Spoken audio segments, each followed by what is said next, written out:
Hi, and welcome to Matt Holman Talks Mental Health, the podcast where I have the opportunity to sit down and chat about mental health with amazing humans. For this episode, I'm very happy to introduce Sabrina Munns to the conversation. Welcome, Sabrina. Hello. Hello, visual wave there. Visual wave. Anybody listening to a podcast, Sabrina was waving.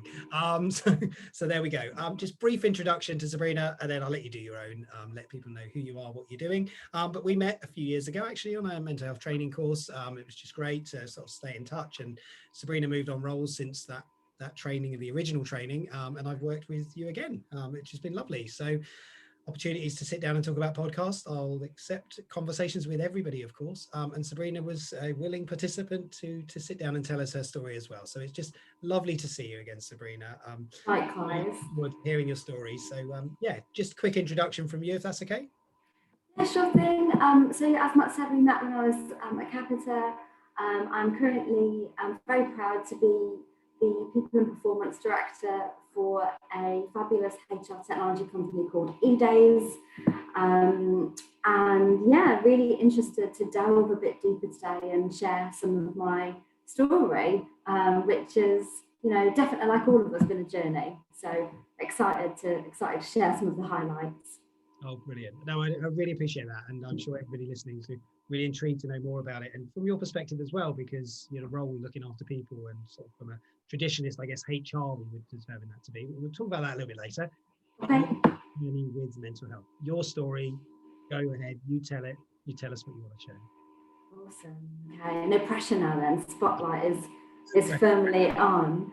Well, I tried to do a little bit of prep for this, but then Matt and I, before we got going, we just said scrap the prep and let's just talk from the heart. So that's what I'm going to do. I'm going to just freestyle it. I think for me, what I've really learned over the last couple of years is that no story is the same. And for me personally, mental health has always, to be honest, never really been something that I've had to put any energy into, or I've had to, I've never really had any challenges. I've been, lucky that I've just sort of been quite balanced in that regard. But over the last couple of years, probably about a year before lockdown, things really started to change a little bit for me. There was stuff going on in my personal life, and you just start to feel like you're starting to question certain parts of you and your outlook, and it was a really difficult time, but also a real time of awakening, and a chance to sort of really get comfortable with parts of yourself that you didn't know that were necessarily just there under the surface and causing you to overthink or feel anxious. So you could say I was sort of operating in a very highly functioning way. And I am so thankful that I've had this really tough chapter, because I feel so much more in tune with self, and I feel like I've grown so much.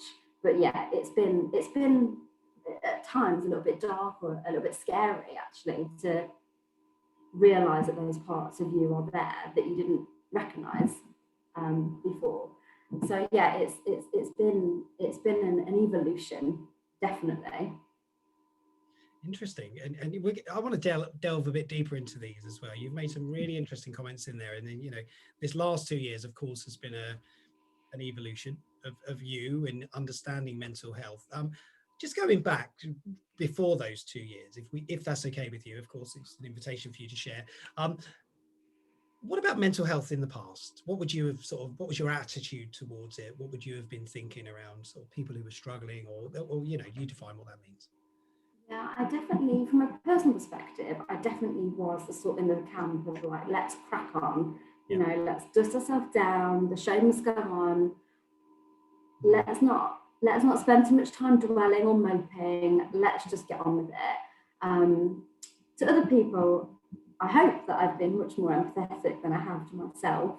And during our time around that time at Capita, the training that we did was really invaluable, because it gave me such a better awareness of some of the less talked about challenges that people face, or diagnoses that people might be living with day to day. So I think I've always had a really good empathetic understanding and outlook for other people, but when it came to me, it was zero tolerance. I didn't want to, sort of come across or be perceived as being weak, or not having my shit together. So I think that's how I was pre this chapter. That's really interesting, isn't it? And I think so many of us, and what would you put your finger on? Why would you say that was you then? Is there any particular reason? Was it driven by anything in particular? I think it was driven by wanting to feel like I had control, and wanting to achieve. And oddly, I know lots of people have this association. People have got this crazy association that if you're vulnerable, or if you are struggling, or you're going through a challenging time, sometimes that in the past, before mental health awareness started to become so as prominent as it is, that was perceived as a weakness. And I think I fell into that cliche. I wanted to fake it till you make it and put a brave face on, which, is not sustainable, is it, really? It's absolutely not. And I think that's the challenge, isn't it? Is trying to, well, this is from my perspective, of course, is trying to educate people on that awareness before you get to that point of needing to know about it, and when you're really struggling, it can be really challenging actually to get that across when you've got an attitude of, I'm just getting on with it. I'm just going to cover it up. I'm going to put the makeup over and I'm just going to pretend everything's going well. And inside it's not. So let's go to that point then where that sort of self-awareness became more prevalent. Is that okay? Yeah, sure. Define that a little bit more for us about what was going on, the sort of the feelings that were starting to sort of show themselves. Yeah, I think everybody's got things that they have as their coping mechanisms. But for me, one of the really scary parts was when I felt like I wasn't being true to self, and I was sort of putting so much of an act on to make it look like I had everything together and everything was going super well, that actually, like, a big wake-up call for me was it's actually not reflective on how I actually feel inside. And that triggered a lot of overthinking and anxiety and depression for me, because it was sort of almost like a bit of a shock that you've been not being completely real and honest with yourself, if that makes sense. Yeah, no, absolutely. And in terms of sort of some of those feelings then, so I know you've mentioned some of those overwhelmed and stuff, but what was was that a daily constant feeling that you had? Was it something that sort of ebbed and flowed, or how did that work? Yeah, it's tough, isn't it? And I know people that are listening will probably relate to this, that when you've functioned, when you've had certain habits or certain ways of approaching life for so long, it can manifest in all sorts of different ways. But for me, it started to creep in little bit by little, slowly. So things like not sleeping very well, or feeling like I wasn't taking as much care of myself, wasn't exercising, or wasn't doing some of the things that I love. And it sort of just creeps in little by little. And I think in hindsight, I would have loved to have been able to catch some of those little habits or things that were forming and been able to interject quicker. But it was quite a slow process for me, really, and quite a confusing one. Because you can't always place exactly why you feel in a certain way, which I'm sure, again, people will be able to relate to that feeling, it kind of coming about slowly.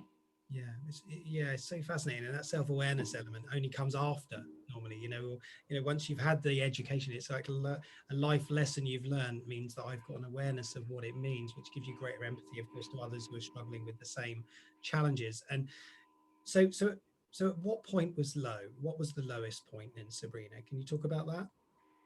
Yeah, so I think the lowest point for me was very much at the start of that journey, when I realised that some of those coping mechanisms or those things that I've been doing weren't actually working, and they weren't actually reflective of truth or reality or whatever.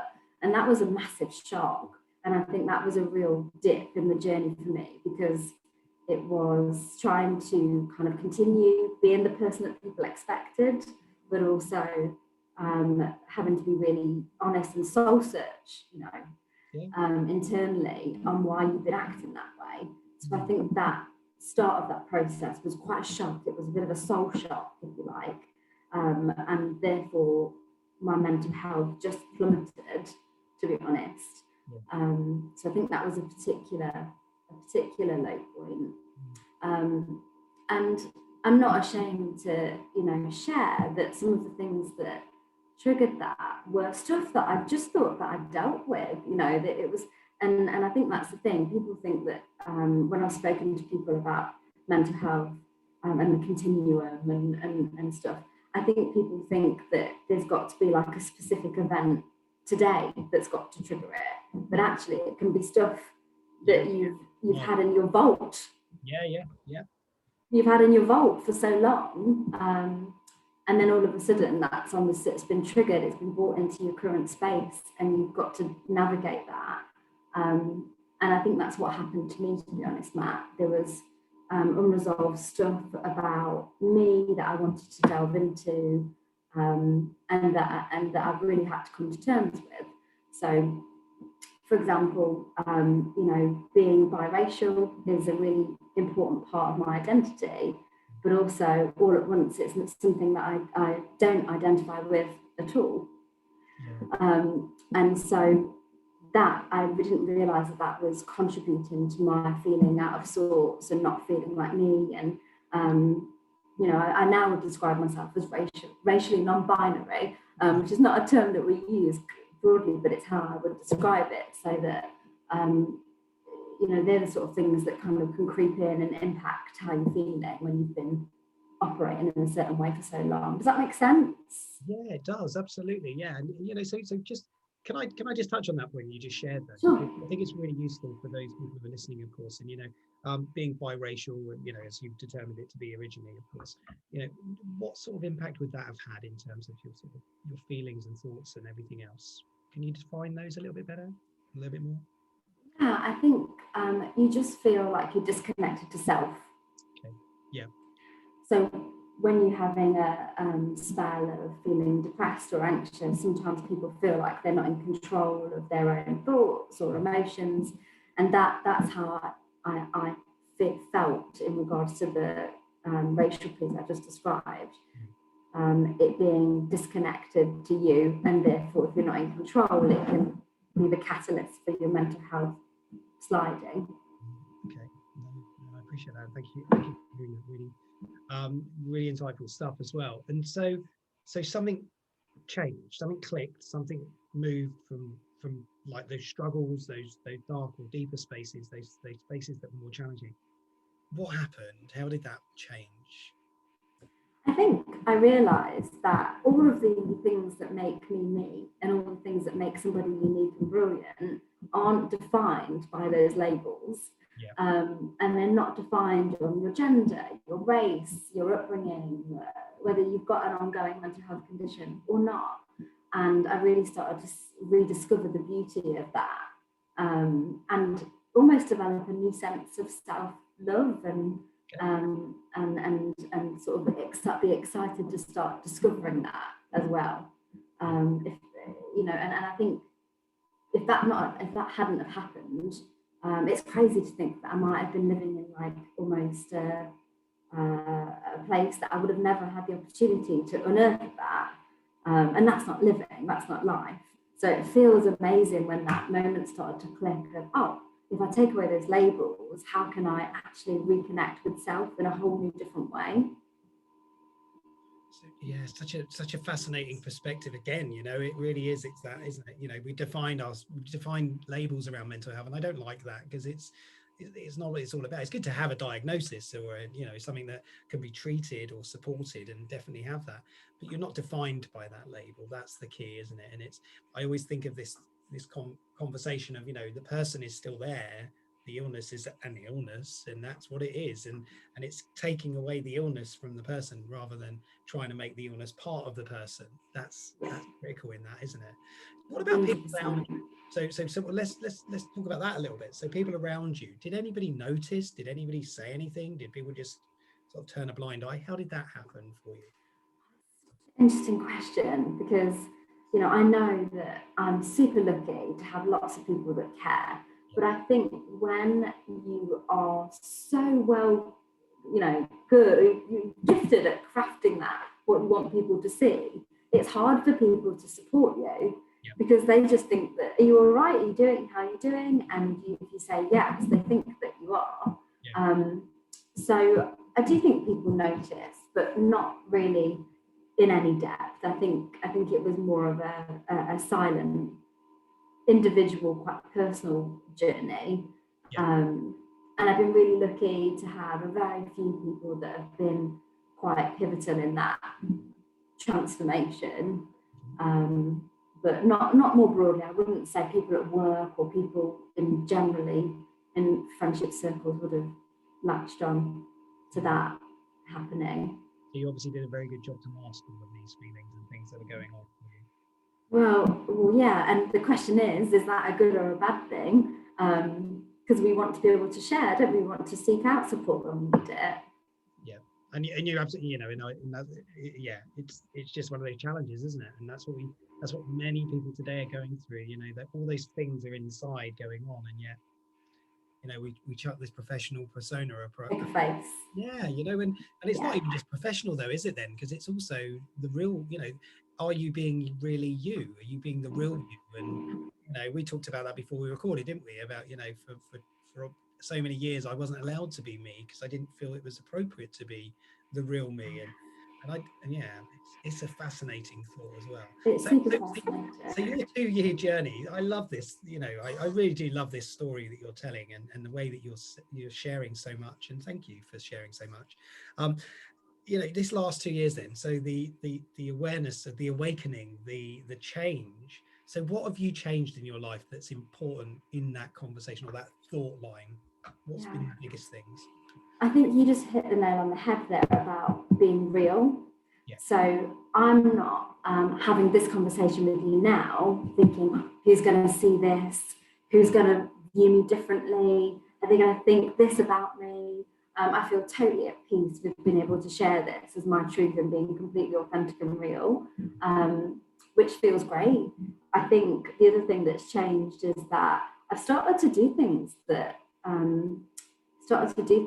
are going to nurture my mindfulness and mental health in whole new ways.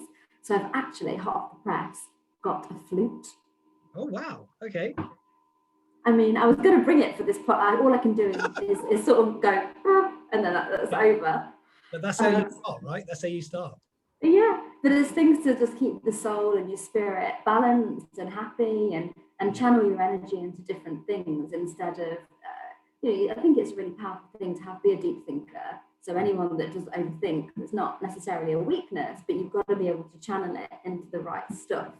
So connecting with creative outlets to help with mindfulness, and just being a lot more self-assured on telling the story is really the two things that has changed so far. I mean, you know, I don't know if I'm going to be a good musician or not, Matt. We'll find out. Who knows? Yeah, but you know what? We all start as amateurs, right? So we have to, and you know, you don't become a professional just by picking up the thing. Well, some people unfortunately do have that knack and that ability, I guess. But most of us, we all have to start, you know, from somewhere, beginner status, and then we get to professional. 100%. But I think you said at the beginning, you know, like my role being around people. I know that it will make other people feel safe if I can tell a story that's authentic and real to me. And it's freeing, it's liberating to be able to speak your truth. And so I think I've never made that association before. You know, we talk about putting a brave face on and going into work game face. Like, I think in my role, it's so important to lead the way in some way on that front, and help people know it's okay to be able to do the same. And that they can feel like they can trust you and open up to you about their story because it's relatable and you're sharing back. So I think that's what's changed for me, just the connection to truth and being real and the power and the beauty in that. Yeah, absolutely. You know, authenticity and being genuine, that's what we're all lacking at times, isn't it? You know, we think about social media and the way that we portray ourselves on social media, and, you know, edit our pictures, and we show only the good stuff, or, you know, it really is challenging right now, right? It's hard because so many people are struggling with all of that. What's real, what's fake, and we're all doing it to ourselves at times. But 100%. I'm loving the genuine authenticity that's flowing through this conversation, and you're amazing. You know, you're an amazing human first, and that is so critical to this this part. So I do want to delve into the workspace then with you, because from your role within an organization, and whether that's with the current company that you're with or your previous employment, it Mhm. you are a people person. You're looking after the well-being of people. How has that journey changed slightly for you now, in terms of, have you changed perspective because now you're more focused and aware and conscious of your own situation, your own position? Has that evolved? Has that helped you to see differently? Interesting question. I think I think 14 years into the world of people, I think it would be, and we're always learning, aren't we? We're always going to evolve, and each stage demands a different part of you to level up. But I think inside and tapping into that authenticity piece as an individual, I hope has helped me to connect better with others, and for people to see me as a leader that is real and human. And I guess I'll have to ask them if that's coming across or not. But it definitely feels, interactions feel different as a result of me being willing and open to be more authentic and real on the topics that are difficult or personal, which is great. And I think I've always been lucky that I've had great mentors along the way. So I've always shared some of this stuff with them. But in regards to broader staff or peers, etc., that's probably been the camp that I've been a little bit more reserved. So I feel like those relationships are flourishing as a result of that. But like I said, you have to ask them and not just take my word for it. It's really interesting though, isn't it? Because the feedback loop shouldn't just be one way.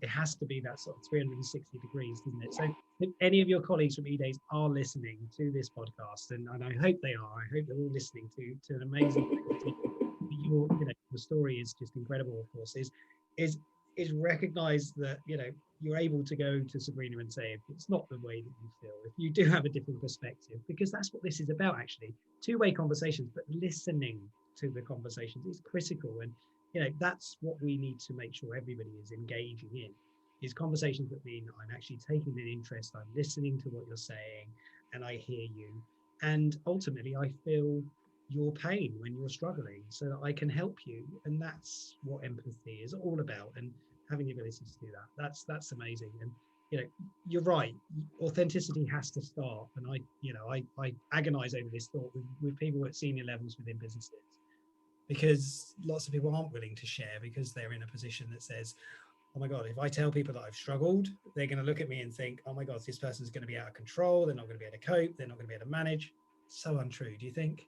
It's super untrue. And it's great to know that the people that I work with over at eDays, if and when they watch this, will not have that view. And it creates, you can cultivate a culture of safety then, and trust, which are obviously super important to teams rocking it. So yeah, I agree wholeheartedly with that statement. Yeah, it was such a close statement, wasn't it, I gave you there, which was, do you agree? Yes or no?